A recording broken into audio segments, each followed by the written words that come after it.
give a big, warm, enthusiastic AGC welcome to Denarius Lewis! Thank you. He is so funny. I like that. All right, get my clicker on. Again, like he said, my name is Denarius Lewis, motivational speaker, author, activist, a man of many titles. As you guys go through the presentation, you'll learn a little bit more about me. One thing, obviously, I survived the summer 2013 with $1.78. How did I do that? Well, I'll get there. Hold on. And I work with vulnerable adults. So one of my big passions is working with the vulnerable community. I've been a PCA for 3 years. Overnight, 10 p.m. to 8 a.m. Just got off work at 8 a.m. this morning, and here we are today. So, thank you. So grab your shovel and start digging. What seed are you planting? So I'll take it back to 2011 when I graduated high school, a little bit young, Graduated high school, went to 3 colleges in 3 years, Iowa Central, Sierra Nevada College in Lake Tahoe, and then ultimately St. Cloud State. I went to Iowa. After suffering my 9th concussion in wrestling, I said, I'm done trying to be this macho guy, done trying to be this wrestler. I did cross country as well, 90 miles a week, got tendinitis in both knees, couldn't walk. I was like, all right, I can't do this anymore. My health is deteriorating. I'm only 19. And so I said, well, what else is out there? Well, when I graduated high school, I graduated with a 1.4. Went to college, I got a 3.6. What was the thing that was different? Well, my focus. So when I started to focus on my education and where education can take me, I had more opportunities. So I went out west to Lake Tahoe, paddleboarding, snowboarding, kayaking, things obviously I can't do. I can't swim, but I pretended like I could. Trust me. I have a couple drowning stories, but that's for another day. Eventually went to St. Cloud State, had a great time up there, but anyone knows about St. Cloud State? My point, party. And I did the same thing I was doing in Iowa, Nevada, and in St. Cloud. So instead of using my student refund checks to buy books, I said, well, I'm an entrepreneur. So I took my student refund check and I hired a company overseas to create my first iPhone app when I was 19 called Zombie Doodle. I put all my eggs in one basket and it did not work out for me. I was left broke that summer of 2013 and I met a mentor. And I had a friend that sat me down. She said, you should watch this movie called The Secret. And it was about the law of attraction, putting out good energy. And I was like, girl, bro, what you talking about? And I eventually started to really understand what the energy is. And I met a mentor. And she said, Denarius, if you had anything you want to do in your life, what would it be? I said, make money, meet people, and do what I love. And then she told me who her mentor was, which was Bob Proctor, who any knows the world of motivation. Her mentor was Bob Proctor. Well, and she was making $100,000 residually, and she was 62. So I had something to listen to. And so when I started to really understand what she was doing for herself, she took me under her wings. And ever since then, I've been able to plant the right seeds to help others do something similar. The struggle. Summer 2013, how did I get to $1.78? Well, putting all my eggs in one basket when I was 19, trying to launch this app business did not work out for me. I started working a lot of odd jobs, cleaning college houses, working at Best Buy Mobile, and my budget a month for food was $10. I would spend $4 on 2 bags of chicken nuggets from Walmart and the remaining 5 on some potatoes. I would make homemade fries, and that was my living situation.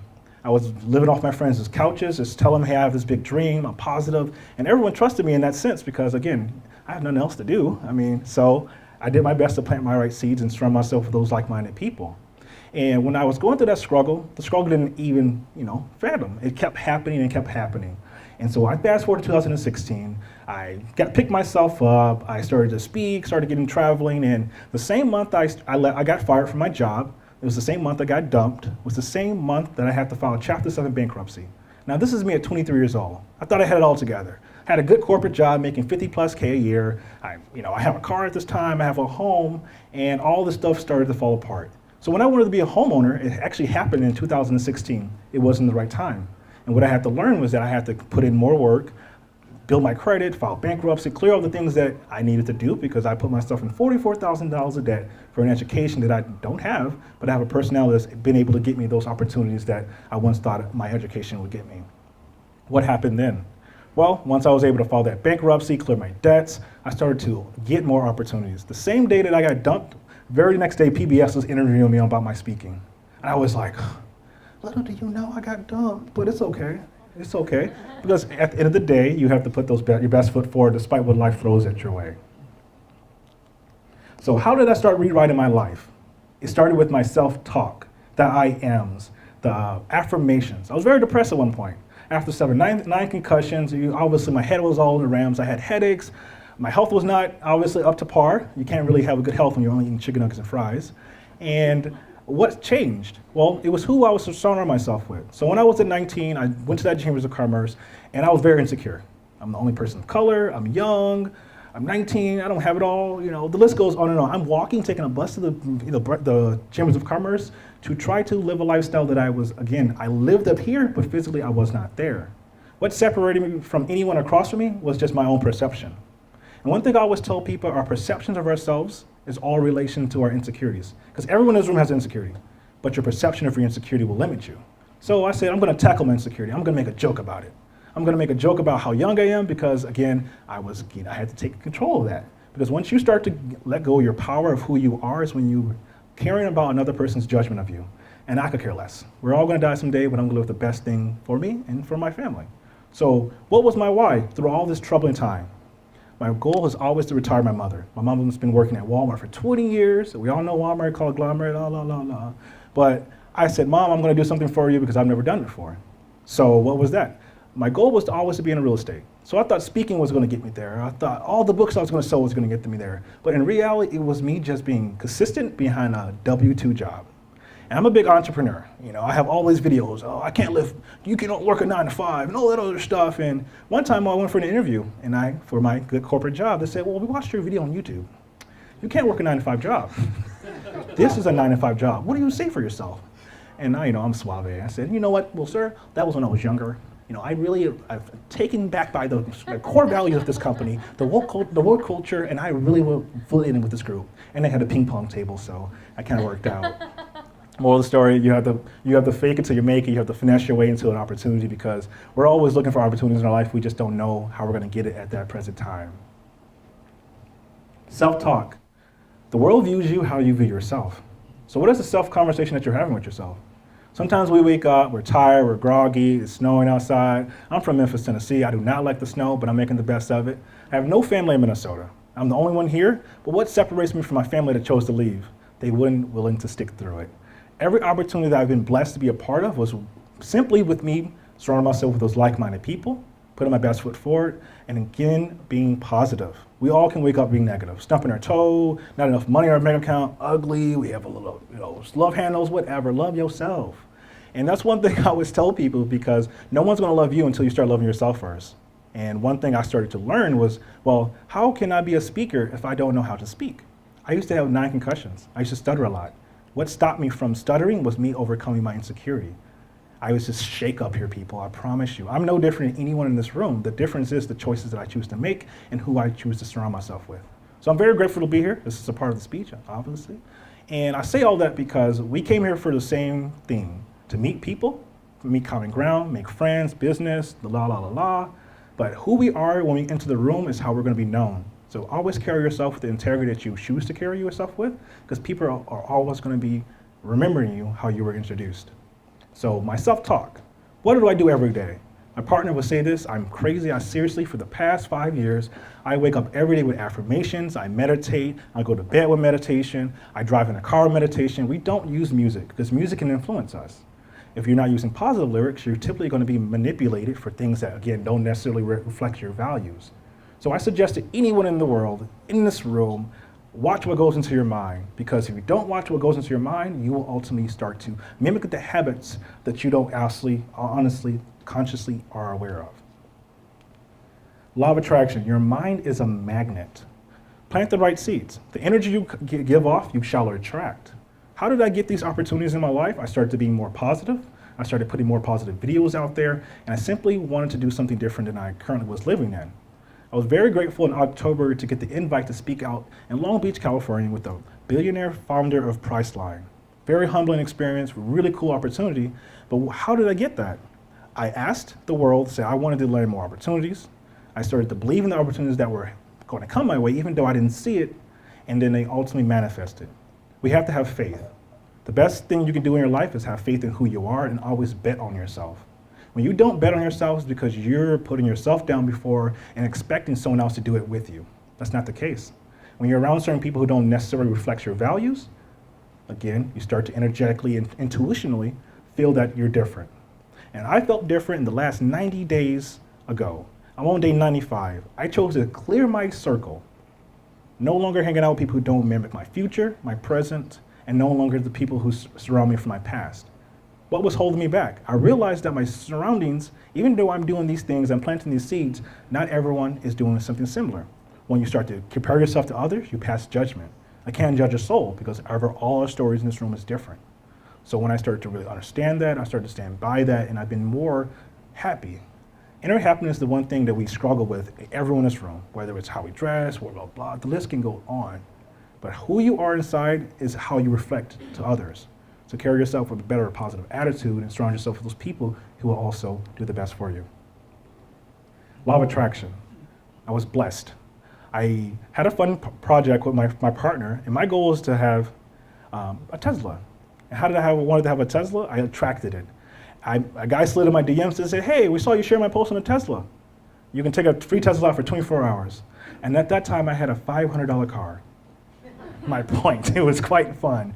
And I cried because I was at a time in my life, I was still planting a seed, wanted to put myself in a position, and I wasn't really there. And the humbling experience behind all this is that, again, I became friends with this person and no different than anyone in this room. It just started with a conversation and a friendly Facebook post. In 2017, I got this chance to speak at the state capitol on generational poverty, overcoming homelessness, and I partnered with the organization 15 Now, helping raise the minimum wage in Minneapolis and also St. Paul. We successfully did that. And thank you, see? What is planted must grow. Once you start to plant the seeds and surround yourself with those like-minded people, opportunities start to manifest. So I was blessed to start a couple projects. I have a documentary called #Pose for the Cop, changing the narrative between minorities and community. Been working with the Brooklyn Center Police Department for 5 years, hiring cops, being a part of the hiring panel. I had the opportunity to speak with Philadelphia Castile's mother and introduce them, for those that know that name. Brian Stevenson had the opportunity to interview him about the criminal justice.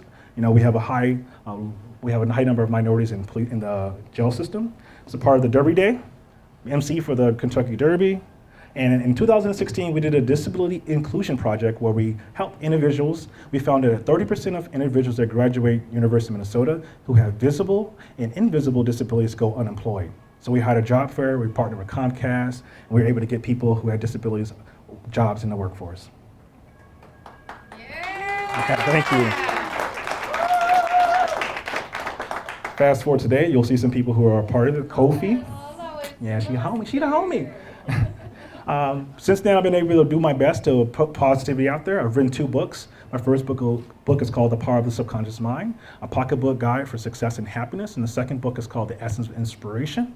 I had an opportunity to mentor my friend on the top left, the flat top. His name is Jaquan Faulkner. He has a hot dog stand in North Minneapolis. Yes. I'm his mentor, yep. So he had a great opportunity. He got on Steve Harvey. His story went viral. And he's one of my greatest friends. So that's one of my little fun projects. And persistence is key. So I became a homeowner. And thank you. I recently just closed on my very first home, October 9th, 2019. And it actually started in 2016. But in April of 2019, my partner was like, you know what, I'm leaving. I'm sick of this apartment. I'm not leaving you, but I'm leaving this apartment. I'm going to move out this apartment with or without you. Well, we didn't like the apartment we were living in, and that was my intuition. That was the push I needed. And from May of 2019 to September of 2019, I was able to check out 73 homes until I found the most perfect home. 73 house showings, correct. It was insane. 5 showings a day, 6 showings a day, and because I needed to get a place. Well, I was gonna lose my sweetheart. Ain't that some jokes? So one thing I learned was behind this process is that I randomly met a guy in 2016 on an app. And he couldn't help me in 2016, so I reached out to him in 2019, and he was able to help me get my home. Now, I may look good in a suit, but I do not look good on paper. And 26 with a bankruptcy on my record, credit score that was somewhat good, and all I did was have the faith. And after 73 home showings, a couple failed offers, I was able to get into my first duplex.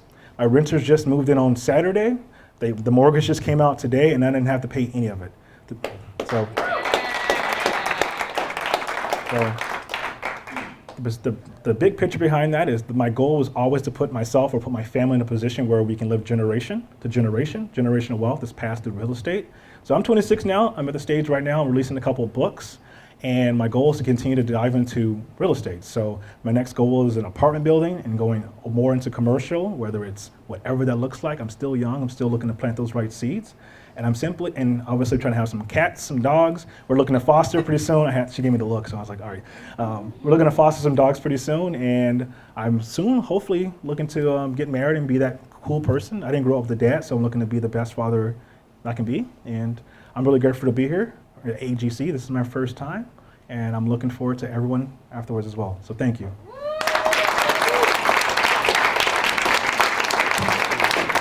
Thank you, Denarius.